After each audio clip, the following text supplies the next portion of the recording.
Assalamualaikum dan salam sejahtera. Hari ini inilah alasannya kenapa saya tak buat video sepanjang bulan Ramadan, kerana anak saya mengalami kemalangan dan masa tu saya harus ulang-alik ke hospital. Sepanjang bulan Ramadan tu tiap-tiap minggu harus ulang-alik ke hospital. Minggu pertama pergi, lepas tu minta excuse kan, sebab mula dia suruh masuk plate tapi kita orang minta excuse untuk hold dulu seminggu, tapi tak cakap lah nak pergi ikhtiar kampung kan. Ini kita orang pergi ikhtiar untuk rawatan dekat kampung dulu. Lepas tu dah ikhtiar,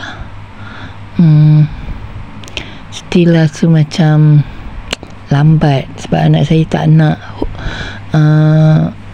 extend dia punya study kan. So dia kata tak apalah, masuk pelik je lah. So bila lepas minggu tu pergi balik kat jumpa doktor, terus cakap nak operate juga. Then pas operate minggu depannya dia operate. Minggu maksudnya ketiga tu hari Isnin dia kena duduk ward. Lepas tu esoknya operate. Lepas operate dia lusa je dia boleh balik. Ni tempat yang tempat saya pergi bawa anak saya pergi urut tu lah. Lepas tu minggu ketiga kan, minggu ketiga tu pergi dah operate. Sepatutnya buka jahitan tu lepas 2 minggu. Disebabkan dia dah nak balik ke college, so seminggu je doktor tu bagi masa kan. Lepas seminggu buka jahitan, lepas tu pergi sambung untuk buat daftar untuk fisio dan sebagainya. Akhirnya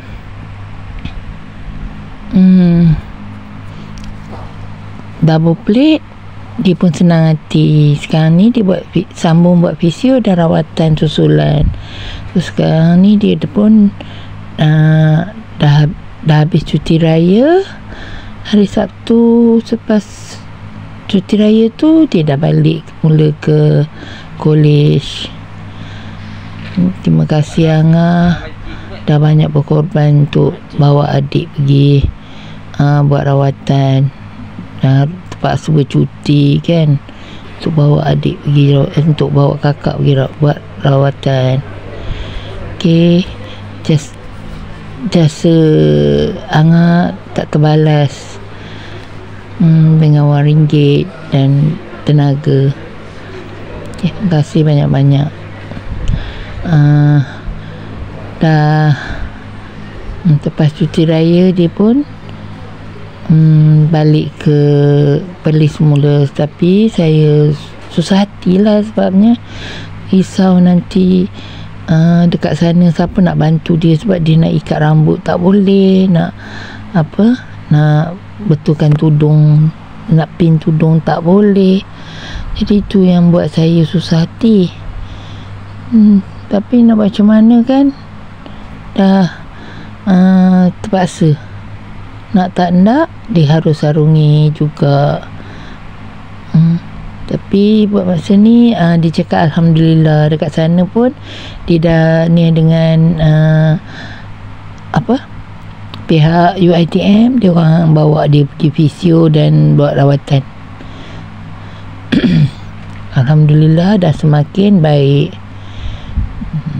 Ni dia dah balik kan. Ni masa kami hantar tu, tangan dia masih ni lah, tak kuat lagi. Terima kasih kawan-kawan yang selalu support dan sokong saya, juga tonton video-video saya. Kata Assalamualaikum warahmatullahi taala wabarakatuh, dan jumpa di lain video. Bye.